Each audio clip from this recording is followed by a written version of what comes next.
The rain in Portland didn't just fall. It seemed to exist in a permanent state of suspension, a grey, wet curtain that wrapped around the city like a heavy, suffocating blanket. For Thomas Keller, sitting on the damp concrete at the corner of Swamia Broadway and Morrison, the rain was both a curse and a blessing. It chilled him to the bone, the dampness seeping through the thin layers of his thrift store jacket, settling into his joints with an ache that felt older than his 45 years. But it also served as a shield. The gloom made people hurry, heads down, eyes fixed on their phones or the pavement, desperate to get from point A to point B without engaging with the world around them. It made them less observant. And for Thomas, invisibility was the most crucial tool of his trade. He adjusted the dark wraparound sunglasses that perched on the bridge of his nose. They were cheap plastic, scratched at the edges, but they were the barrier between his lie and the world's pity. Beside him, Buster, a golden retriever mixed with soulful eyes and a calm demeanor that betrayed his rigorous training, lay with his head on his paws. Buster wasn't Thomas's dog. Buster belonged to a man named Silas, a shady character who operated out of a basement in Old Town, renting out sympathy props to the desperate for a cut of the daily take. The dog was a prop. The cane, painted with reflective white tape, was a prop.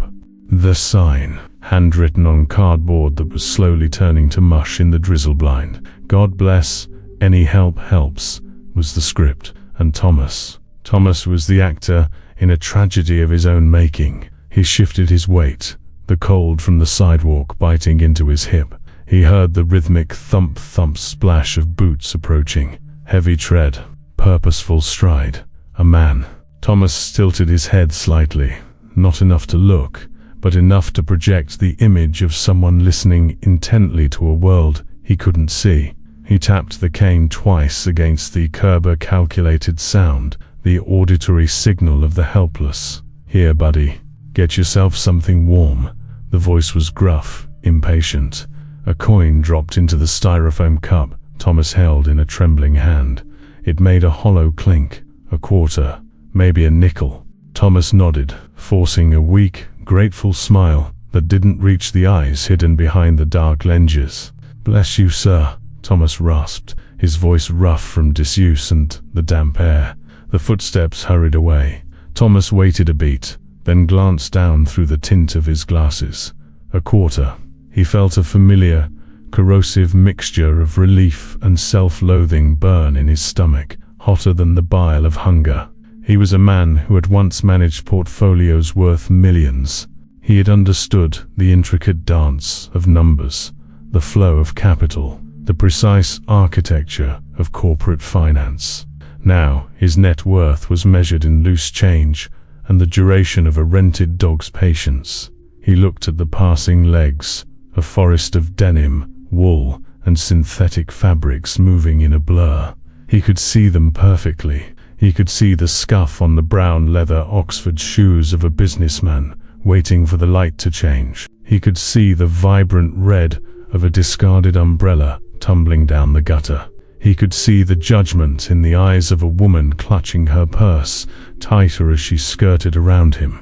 The irony was a sharp blade in his chest. He was pretending to be blind in a world that refused to see him anyway. Across the street, under the awning of a boutique coffee shop that smelled of roasted beans and cinnamon, a scent that made Thomas's empty stomach cramp with longing, Dr. Arthur Vance stood motionless. He wasn't looking at his phone. He wasn't checking his watch. He was holding a cup of black tea, the steam rising in a delicate spiral, and he was watching Thomas. Arthur was a man who existed in the details. While most people saw a crowd, Arthur saw a collection of individual narratives written in posture, micro-expressions, and the subconscious choreography of the human body. He was a mentalist, not in the stage magic sense of pulling rabbits out of hats, but in the profound, almost terrifying ability to read the human psyche through the physical vessel it inhabited. He saw the truth that people screamed silently while their mouths spoke lies. He had been watching the beggar on the corner for 10 minutes.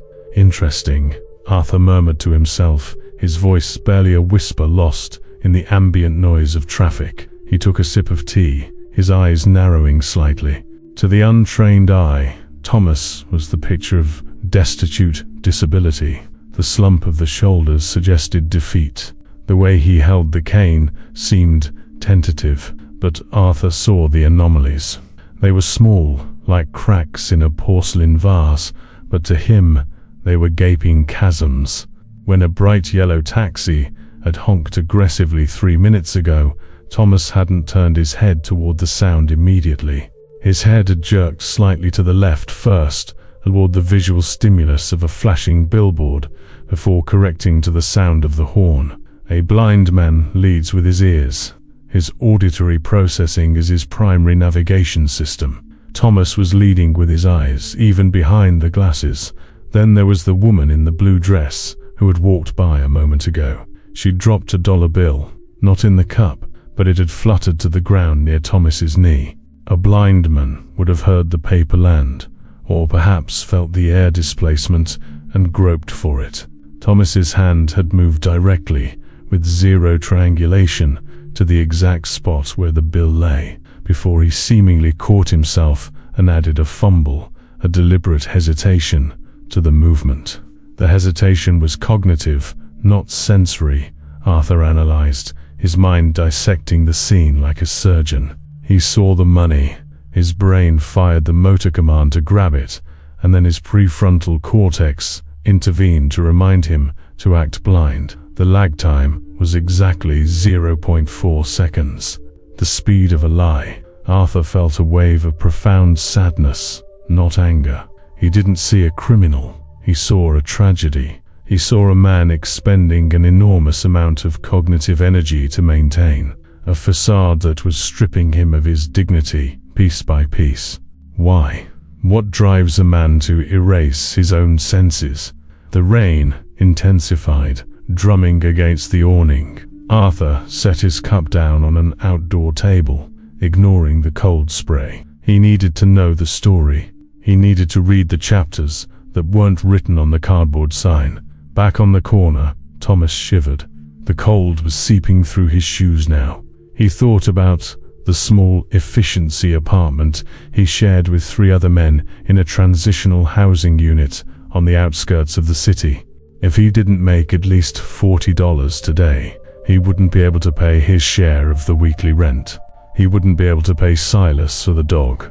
He would be back in the shelter, sleeping with one eye open, guarding his shoes so they wouldn't be stolen. The fear of that reality was a physical weight, pressing down on his lungs. It was this fear that had driven him to the streets. It wasn't drugs. It wasn't alcohol. It was the catastrophic collapse of a life he had thought was bulletproof. Thomas closed his eyes behind the sunglasses, letting the darkness be real for a moment. He remembered the office, the mahogany desk, the smell of fresh toner and expensive carpet. He remembered the audit, that damned audit. He had found the discrepancies in the accounts of the logistics firm his company represented. Millions of dollars siphoned off into shell companies in the Caymans. It was clean, sophisticated, and utterly illegal. He remembered the meeting with his boss, Mr. Henderson. Henderson hadn't been angry. He had been calm, smiling that shark-like smile. Thomas, look at the bigger picture. These are rounding errors in the grand scheme. Adjust the ledger. Be a team player. There's a bonus in it for you. A partnership track. Thomas had said no. He had stood on his principles. He had believed in the black and white of the numbers, in the integrity of the truth, and for that they destroyed him. It wasn't a sudden firing. It was a dismantling. Files planted on his computer. Rumors of embezzlement whispered to the licensing board. A sudden, inexplicable investigation by the authorities that froze his assets. He was cleared eventually, but the stain remained. No one would hire a whistleblower who was painted as a thief. The legal fees took the house. The stress took the marriage. His wife, Linda, couldn't handle the shame, the downsizing, the sudden plummet from country club dinners to clipping coupons. She left on a Tuesday, leaving a note on the kitchen counter next to a stack of unpaid utility bills. Thomas opened his eyes. The memory faded, replaced by the grey Portland street. He was no longer Thomas Keller, senior accountant. He was just the blind guy. And in a twisted way, being blind was easier. He didn't have to look people in the eye and see the reflection of his own failure. "Good dog," he whispered to Buster, stroking the animal's wet fur. The dog sighed, a sound of pure, unadulterated boredom. Suddenly, Thomas felt a presence, not a passerby. Someone had stopped. Someone was standing directly in front of him, blocking the wind, creating a pocket of stillness in the chaotic street. Thomas went into his routine. He tilted his head up, aiming his chin at the space where he estimated the stranger's face would be. He adopted the expression of benign, patient suffering. "Spare some change for the hungry?" Thomas asked, his voice trembling perfectly. There was no answer. The silence stretched. 1 second, 2 seconds, 5 seconds. It wasn't an empty silence. It was a heavy, loaded silence. Thomas could hear the man breathing slow, rhythmic, controlled breaths. He could smell the scent of the man sandalwood, old paper, and rain. It was a smell of refinement, of a library, of a life Thomas used to know. Thomas felt a prickle of unease crawl up the back of his neck. Usually, people either gave money quickly to assuage their guilt or walked past. Nobody just stood there. He adjusted his grip on the cup, rattling the coins slightly. "I haven't eaten since yesterday, sir. Anything helps." Still nothing. Thomas's heart began to hammer against his ribs. His eyes, hidden behind the dark lenses, darted frantically, scanning the figure in front of him. He saw expensive leather boots, tailored wool trousers, a long charcoal coat, hands thrust into pockets, relaxed. This wasn't a cop. Cops stood with their weight forward, ready to move. This man was standing with his weight distributed evenly, grounded, immovable.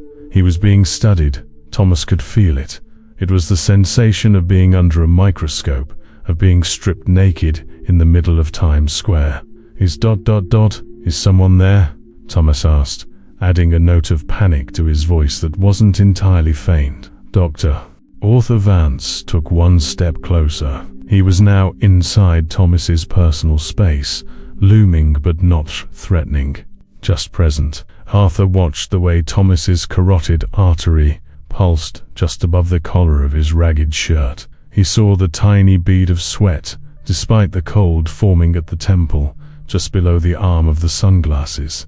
He saw the way Thomas's knuckles were white as he gripped the cane. Fear, Arthur noted. Not the fear of harm, but the fear of exposure. The fear of the mask slipping. Arthur crouched down. The movement was fluid, graceful. He was now at eye level with Thomas. Thomas flinched. He saw the man's face now, peering over the rim of his dark glasses. Sharp cheekbones, piercing grey eyes that seemed to hold a terrifying depth of intelligence. A mouth set in a line of compassionate seriousness. "I don't want your money," Arthur said softly. His voice was a baritone rumble, calm and steadying. Thomas swallowed hard. Then ... then please move on.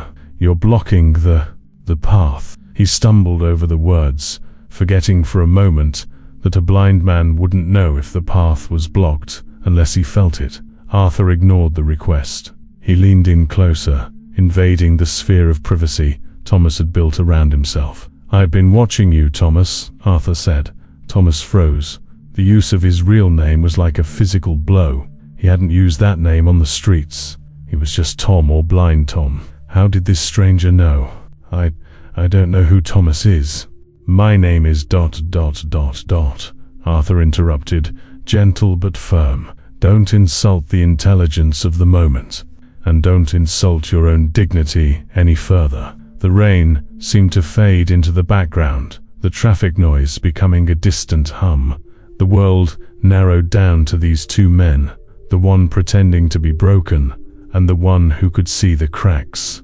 Arthur observed the micro-tremors in Thomas's lower lip.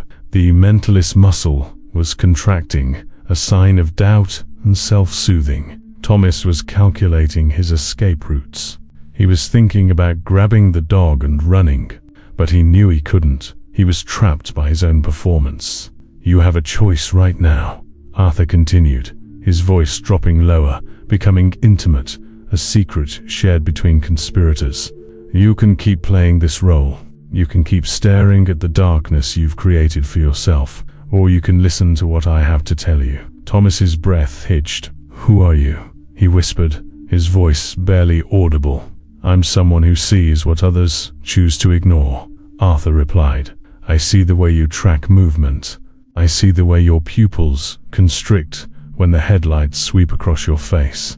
I see that your cane is a prop you don't know how to use properly. You tap it on the ground after you step, not before. A real blind man taps before to ensure safety." Thomas felt the blood drain from his face. He was exposed, naked. The charade was over. Are you police?" Thomas asked, his voice cracking. "No," Arthur said. "The police would just arrest you for fraud. They would see a criminal. I see a man who is drowning." Arthur paused, letting the words sink in. He needed to bridge the gap. He needed to turn the confrontation into a connection. "I also see the callus on your middle finger," Arthur said, glancing at Thomas's hand clutching the cup. "The writer's bump, or in your case, the calculator's bump. You spent years holding a pen or typing on a keypad. You're educated, you're methodical. Your fingernails are dirty now, but they are cut squarely, precisely. Old habits of a meticulous mind." Thomas was trembling violently now. The layers of his defense were being peeled away, one by one. "You're not a beggar, Thomas," Arthur said, his voice thick with empathy. "You're a professional who lost his way, and I know why you're hiding behind those glasses. It's not just for the money. It's because you can't bear to look at the world that betrayed you, and you can't bear to let the world see the shame in your eyes. This is the moment where most people turn away. We see the pain in others, and it reflects our own potential for failure, so we put up walls. We drop a quarter in a cup to pay a toll for our own comfort.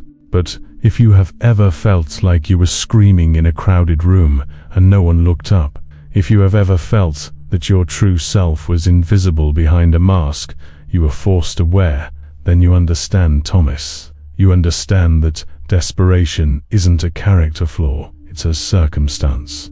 If you are connecting with this story, if you feel the cold rain and the burning shame, please take a second to subscribe to the channel and like this video. It helps us tell the stories of the invisible people, the stories that need to be heard. Arthur leaned in until his lips were inches from Thomas's ear. The smell of the rain was overwhelming. "I know the truth," Arthur whispered. The 3 words hung in the air, heavy and absolute. Thomas felt a tear leak from under the sunglasses, tracking a hot path through the grime on his cheek. "I know you can see," Arthur whispered, "but I also know that you are the blindest man on this street, because you can't see a way out." Thomas sobbed, a sudden jagged sound that ripped from his throat. He lowered his head, his forehead touching his knees. The dog, Buster, sensing the distress, whined and licked Thomas's hand.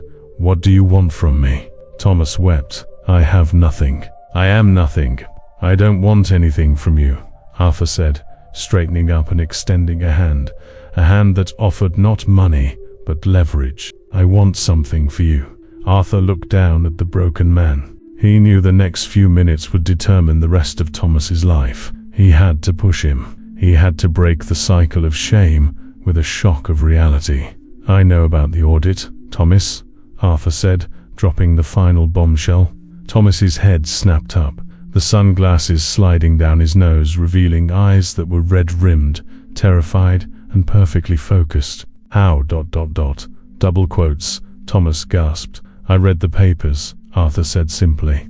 "I remember faces, and I remembered the name of the only accountant at Miller and Associates who refused to sign off on the Enron-style books they were cooking. You were a hero, Thomas, and the world treated you like a leper. Arthur's expression softened. You stood up for the truth then. Why are you living a lie now? The question hung between them, more powerful than any accusation. It was a challenge to the core of Thomas's identity.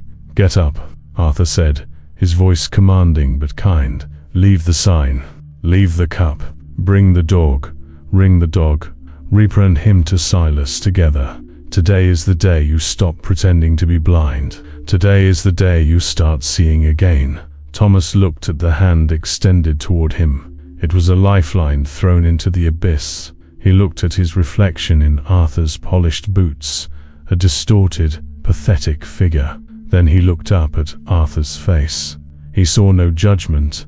He saw only an invitation. Slowly, painfully, Thomas reached out. His rough, cold hand grasped Arthur's warm, strong one. With a groan of rusted joints and a sharper pang of rusted pride, Thomas Keller rose.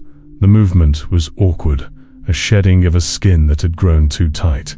He stood on the wet pavement, the rain plastering his thinning hair to his skull, and for the first time in months, he didn't hunch, he didn't shrink. He stood at his full height, a man of 6 feet who had spent the last year living as if he were 2 feet tall. Arthur didn't let go of his hand immediately.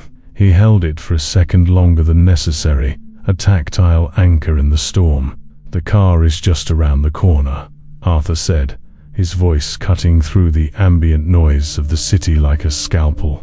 Let's return the dog first. The walk to Silas's basement operation. In Old Town was a journey through the circles of Thomas's personal hell.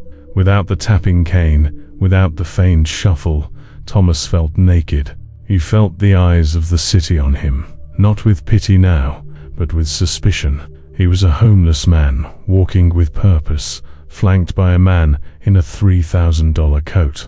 It disrupted the natural order of the street. When they reached the heavy steel door covered in graffiti, the smell of wet dog and stale cigarette smoke assaulted them. Silas, a man with skin like leather and eyes like flint, looked up from a game of solitaire.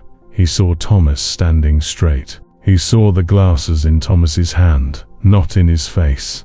You done early, blind Tom, Silas sneered, his gaze flickering to Arthur. Who's the suit? Thomas opened his mouth, but the words stuck in his throat.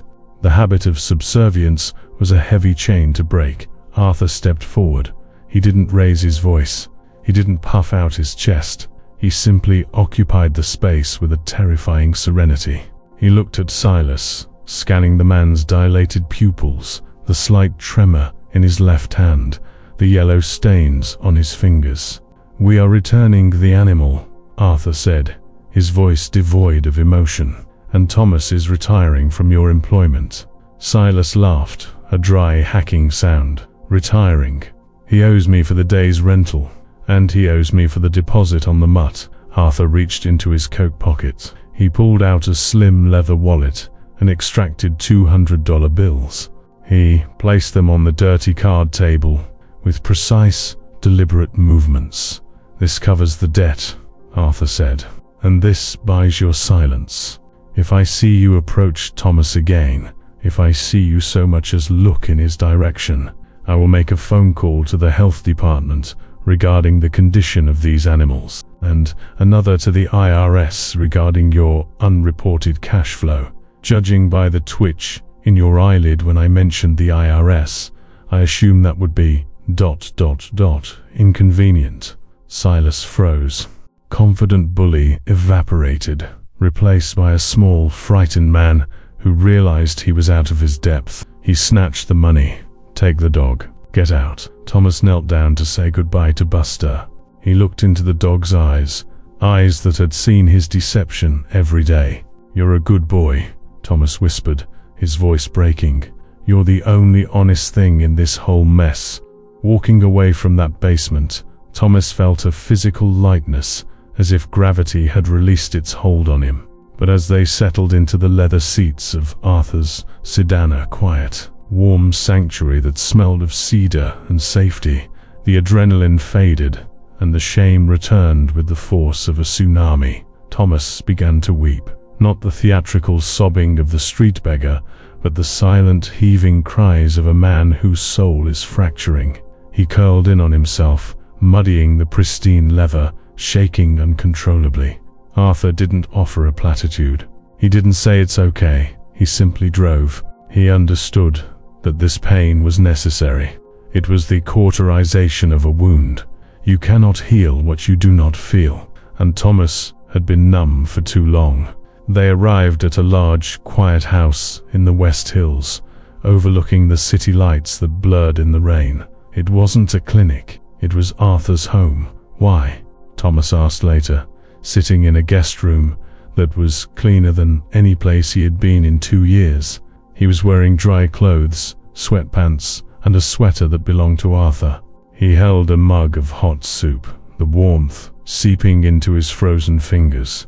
Why me? You said you knew about the audit, but that was years ago. I was nobody, just a signature on a page. Arthur sat in a wing-back chair opposite him, observing. He saw the way Thomas held the mug, both hands, protective, cherishing, the grip of a man who expects things to be taken away. You weren't just a signature, Arthur corrected. You were an anomaly. In my line of work, Thomas, we study patterns. Human behavior follows predictable patterns. Greed follows a pattern. Fear follows a pattern. Self-preservation is the most predictable pattern of all. When that company was cooking the books, everyone else fell in line. They followed the pattern of self-preservation. They took the bribes. They looked the other way. Arthur leaned forward, his eyes locking onto Thomas's. You broke the pattern. You chose integrity over survival. That is a rare psychological deviation. It fascinates me. It proves that the human spirit is not entirely algorithmic. But then ... Arthur paused, his voice softening. ... I watched you break. I followed your case. I saw the foreclosure, the divorce. And then you vanished. I didn't vanish, Thomas whispered bitterly. I just fell down so far that nobody looked down there anymore. And then I found you on that corner, Arthur continued, and I saw a paradox.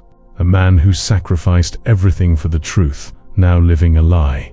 A man who refused to steal millions, now scamming people for quarters. It was a dissonance I couldn't ignore. I had to know if the man of integrity was still in there, or if the street had eaten him alive. He's gone, Thomas said, staring into his soup. That accountant is dead. I'm just a fraud now. No, Arthur said firmly. A fraud would have kept the money I offered. A fraud would have run when I confronted him. You didn't run.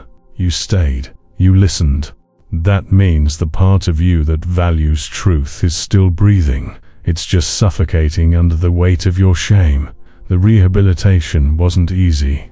It wasn't a movie montage of shaving a beard and suddenly becoming a CEO. It was a brutal, grinding war against the habits of survival. For the first 2 weeks, Thomas couldn't sleep in the bed. He slept on the floor, wrapped in a blanket. The mattress felt too soft, too exposed. He hoarded food in his pockets, bread rolls from dinner, packets of sugar. Arthur found them, but didn't scold him. He simply left a bowl of fresh fruit on the nightstand every night. A silent message. There is abundance here. You don't need to hide survival. The hardest part was the eyes. Thomas couldn't look anyone in the eye. He had spent so long hiding behind dark glasses that direct eye contact felt like a physical assault. One morning, Arthur found Thomas in the library, staring at a blank computer screen. Thomas was supposed to be updating his resume, a task Arthur had assigned him. I can't do it, Thomas said, his voice tight with panic. I can't explain the gap. 2023 to 2025. Pretended to be blind on a street corner. Who hires that guy? Arthur walked over and closed the laptop. Nobody hires that guy. But that's not who you are. You are Thomas Keller, the man who uncovered the Miller and Associates fraud. You are the man who spotted a 4% variance in a logistics ledger that 50 other auditors missed. That man was destroyed, Thomas argued. That man was tested. Arthur countered.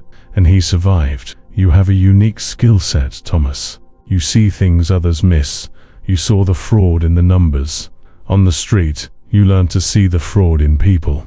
You learned to read body language, tone, intent. You developed the very skills I use. You were studying humanity from the gutter up.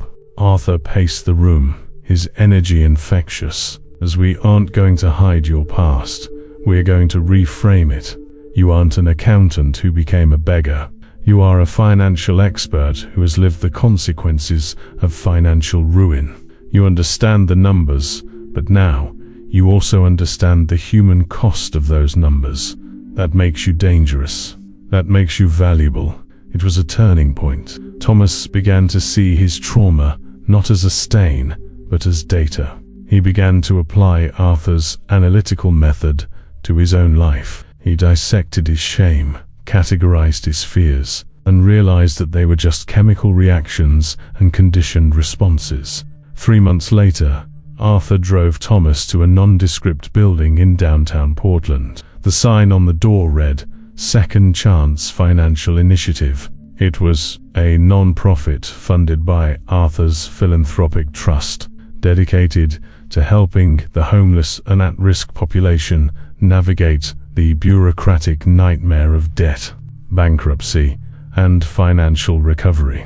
I don't want you to work for me, Arthur said as they stood on the sidewalk. I want you to work for them. He pointed to a line of people waiting outside, tired women with children, men in worn-out coats, teenagers with nowhere to go. They need someone who can look at a pile of terrifying letters from the IRS and not flinch. They need someone who knows what it's like to be on the other side of that glass. Thomas looked at the line. He saw a man in a green jacket, shifting his weight from foot to foot, eyes darting nervously. Thomas recognized the posture: shame, fear of rejection. He saw a woman clutching a folder of documents to her chest like a shield, desperation, hope hanging by a thread. He didn't need sunglasses to see them. He saw them with the clarity of shared suffering. I can help them, Thomas said, and for the first time in years, his voice didn't tremble. It was solid. It was the voice of Thomas Keller. The transition to the office was terrifying. The first time Thomas sat in a chair behind a desk, he felt like an imposter. He waited for someone to shout, "Hey, that's the blind guy." He waited for the security guard to throw him out, but nobody did. His first client was a young man named Marcus. Marcus had lost his job, then his car, and was drowning in payday loan debt. He sat across from Thomas, head down, mumbling. "I messed up," Marcus said, staring at his hands.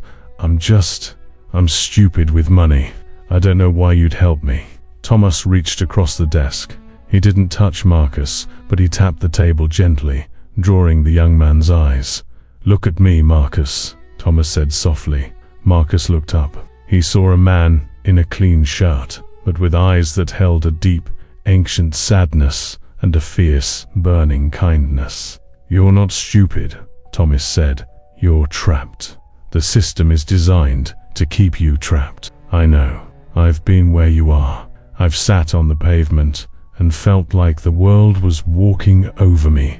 But we're going to look at these numbers and we're going to find the exit, okay?" Marcus's eyes widened. He saw the truth in Thomas's face. He saw that this wasn't just a bureaucrat. This was a survivor. "Okay," Marcus whispered. 6 months passed. The rain in Portland didn't stop. It never really does. But Thomas no longer felt it in his bones. The scene opens on a Tuesday morning. The office of the Second Chance Financial Initiative is buzzing. Phones are ringing. There is the smell of cheap coffee and wet raincoats. But underneath it, the smell of hope. Thomas sits at his desk. His office is simple. No mahogany, no expensive carpet, but on the wall, framed in a simple black frame, is a pair of scratched, cheap sunglasses. They are a reminder, a memento mori of the man he used to be. He is reviewing a file for a single mother who is fighting an eviction notice. He spots an error in the landlord's calculation of the late fees, a discrepancy of $400, enough to save her apartment. A smile touches his lips.